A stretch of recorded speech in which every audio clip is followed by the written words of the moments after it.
मैं समझा। मान्यवर जाकिर नाइक जी को नमस्कार। मैं लालचंद आर्य, नयाबास आर्य समाज मंदिर से। सबसे पहले मान्यवर रोशन लाल जी से एक सवाल करना चाहता हूँ। स्वामी दयानंद सरस्वती ने जो अपनी जीवनी में लिखे सत्तार प्रकाश में, उसमें श्री कृष्ण जी को योगी राज श्री कृष्ण का है, जबकि कि उनकी कोई बीवियाँ नहीं थी, एक के अलावा। उनका नाम था रुक्मणी और उनसे ही बच्चा पैदा हुआ था पदुम। इन्होंने एक इल्ज़ाम लगाया आर्य जाति पे कि श्री कृष्ण जी की 11,000 पत्नियां थीं। कृपया आप समाधान करें और इसका जवाब आप पूर्ण लें इनसे कि इन्होंने जो इल्ज़ाम लगाया है क्या वो सही है या गलत है। जवाब के लिए इंशाल्लाह मैं हाजिर हूँ इधर। सवाल मुझसे पूछा जाएगा इंशाल्लाह। शंकराचार्य अगर चाहते मैं जवाब के बाद इजाफा करना चाहते मैं उन्हें दे दूंगा इंशाल्लाह। मैं भी तालिब इल्म हूँ अल्हम्दुलिल्लाह, सिर्फ कुरान का नहीं, वेद का भी, महाभारत, रामायण इंशाल्लाह। पहले आपका सवाल दूंगा इंशाल्लाह, और बाकी जो शंकराचार्य ने कहा उसका भी जवाब दूंगा। भाई साहब ने कहा कि जो मैंने इल्ज़ाम लगाया कि कृष्ण के 16,000 से ज़्यादा बीवी थी, वो इल्ज़ाम ने वो आपके महाभारत में लिखा हुआ है। और कृष्ण की एक बीवी ने 8 बीवियाँ थे, 8 बीवियाँ थे, उसमें से रुक्मणी थी, 8 बीवियाँ थी। उसके बाद 16,100 जब जंग के हालत के अंदर उनने 16,100 से शादी की। ये लिखा है महाभारत के अंदर अनुशासन पर्व में। मैं आपको हवाला दे रहा हूँ। किसी भी धर्म में, किसी भी मजहब में जब आप तकरीर करते हैं, जवाब देते, उसका हवाला होना चाहिए किताब से।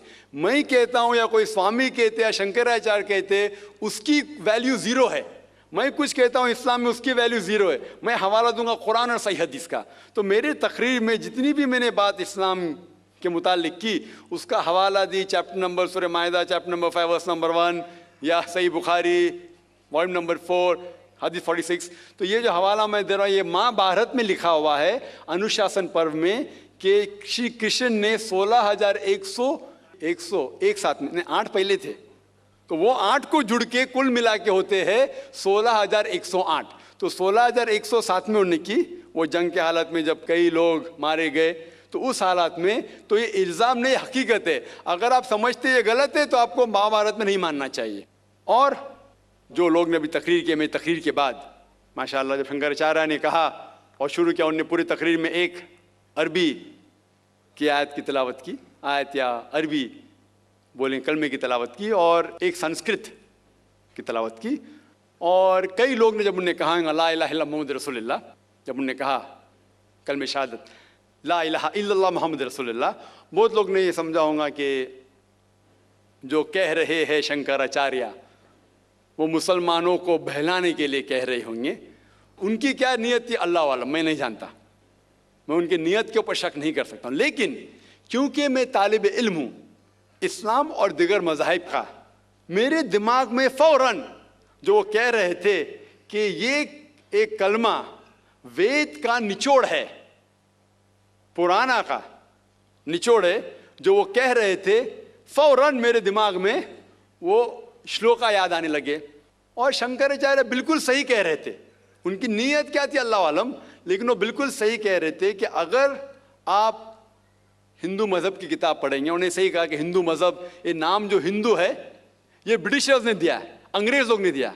ये हिंदू लफ्ज़ जो है अंग्रेज़ों ने दिया है, सही नाम होना चाहिए वेदांतिस या सनातन धर्म। ये हिंदू जो नाम है ये हिंदुइज्म अंग्रेज़ों ने दिया। हिंदू नाम सबसे पहले पर्शियन लोग ने जब आए थे हिमालय के ज़रिए, और जो अरब लोग आए थे हिंदुस्तान में, उन्होंने नाम हिंदू दिया। और आप इंसाइक्लोपीडिया ब्रिटानिका में पढ़ेंगे वॉल्यूम नंबर 20 रेफरेंस नंबर 581, उसमें कहा गया है कि Hinduism is a group of beliefs for people living in India. तो हिंदुइज्म जो लफ्ज़ है ये अंग्रेज़ों ने दिया है, सही लफ्ज़ होना चाहिए सनातन धर्म। और बिल्कुल सही है कि सबसे ऊंची किताब हिंदुइज्म में वेद और उपनिषद पुराना।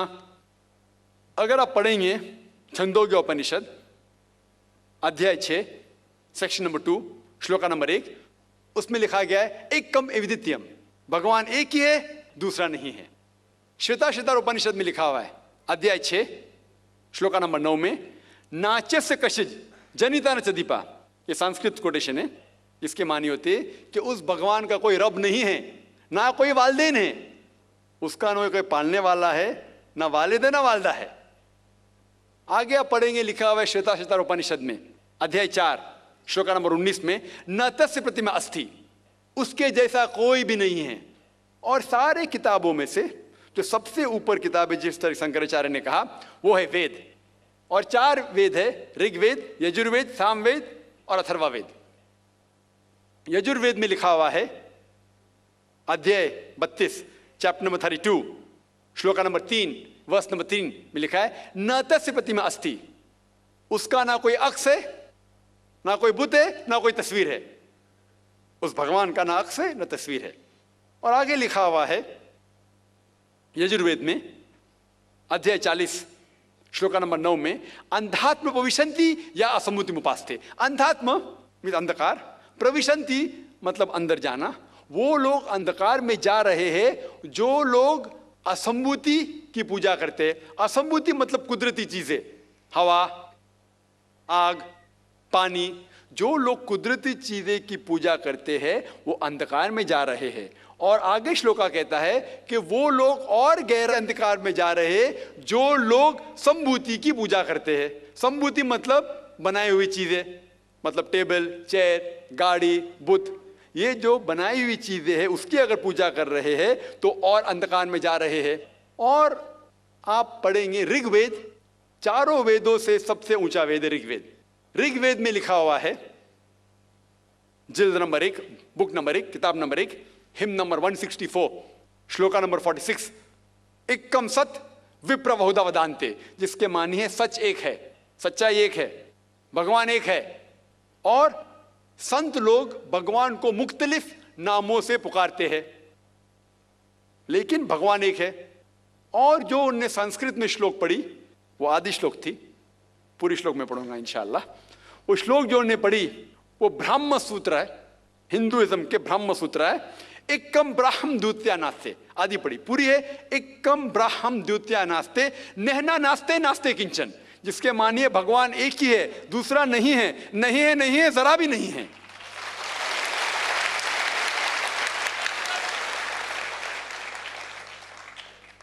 ये पूरा ब्रह्म सूत्र है। वक्त की किल्लत की वजह से उन्हें आधा पढ़ा और मुझे ऐसा लग रहा था जैसे कि उनने मेरी एक तकरीर सुनी जिसका मौजू है similarities between Hinduism and Islam.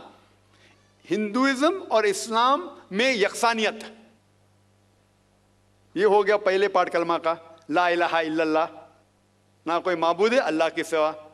अभी दूसरे पाठ है मोहम्मद सल्लल्लाहु अलैहि वसल्लम, मोहम्मद रसूलुल्लाह, मोहम्मद सल्लल्लाहु अलैहि वसल्लम रसूल है। और अगर आप पढ़ेंगे, इसके ऊपर एक तकरीर में दी है, सिर्फ मोहम्मद सल्लल्लाहु अलैहि वसल्लम के बारे में जिक्र दीगर मज़ाहिब की किताबों में, खुसूसन हिंदुइज्म के। और अगर आप पढ़ेंगे,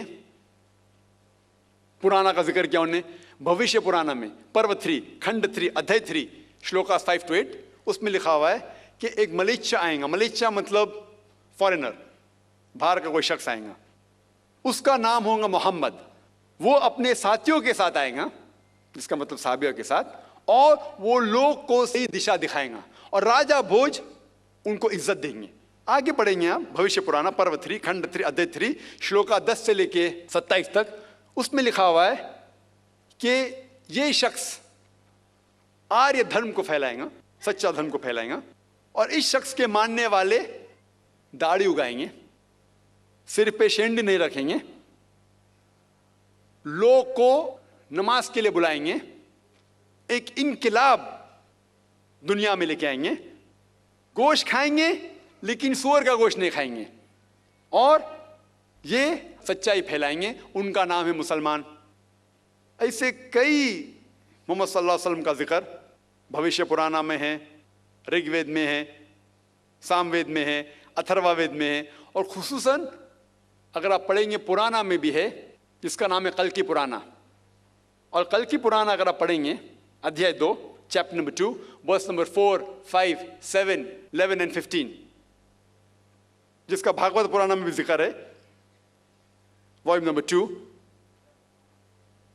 वर्स नंबर 18 to 25, 18 से 25 तक, जिसमें कल की पुराना का जिक्र है। कल युग में एक शख्स आएंगे जिसका नाम है कल की। उनके वालिदा का नाम है सुमति और वालिद का नाम है विष्णु यास। सुमति के मानिए अमन, अमन करने वाली। और हम जानते हैं कि हमारे पैगंबर, आखिरी पैगंबर सल्लल्लाहु अलैहि वसल्लम कि वालदा का नाम था आमिना, जिसका मतलब है अमन फैलाने वाले, और विष्णु यास मतलब भगवान की इबादत करने वाला, और हम जानते हैं मोहम्मद सल्लल्लाहु अलैहि वसल्लम के वालिद का नाम अब्दुल्ला था। इस तरीके से मोहम्मद सल्लल्लाहु अलैहि वसल्लम के आने का जिक्र कल की पुराना में है और भागवत पुराना में भी है। तो इस बुनियाद पर ये पूरी तकरीर कर सकता हूँ मैं 2 घंटे के लिए, 4 घंटे के लिए, सिर्फ मोहम्मद सल्लल्लाहु अलैहि वसल्लम का जिक्र हिंदू मज़ाहिब की किताबों में। अभी वक्त नहीं है, लेकिन ये दोनों जोड़ के जो शंकराचार्य ने बिल्कुल सही कहा, ला इलाहा इल्लल्लाह मोहम्मद रसूलुल्लाह के निचोड़े का ना कोई माबूद है अल्लाह के सिवा, और मोहम्मद सल्लल्लाहु अलैहि वसल्लम के पैगंबर है। लेकिन आखिरी में हमारे मोहतरम शुएब साहब ने कहा कि अल्लाह उन्हें हिदायत दे, और मैं भी अल्लाह ताला से दरख्वास्त करता हूँ कि अल्लाह उन्हें हिदायत दे, ना ही सर कटाने की इस्लाम के लिए, इस्लाम के ऊपर अमल करने के। हो सकता है कि काफ़ी चीज़ पर अमल करते होंगे, लेकिन मुकम्मल जिस तरीके से कहा गया है उनके वेद के अंदर कल की पुराना में, एक शख्स आएंगे जो आपको सीधी रास्ता दिखाएंगे। वो जिक्र है कल की के बारे में, जो जिक्र है मोहम्मद सल्लल्लाहु अलैहि वसल्लम के बारे में, और उन्हें इस्लाम की किताबें पढ़ी अल्हम्दुलिल्लाह सुम्मा अल्हम्दुलिल्लाह। और इंशाअल्लाह मैं भी दुआ करता हूँ कि अल्लाह ताला शंकराचार्य को हिदायत दे। तो जो भी सवाल का जवाब है अल्हम्दुलिल्लाह किताबों के हवाले से होना चाहिए, वो सही जवाब है।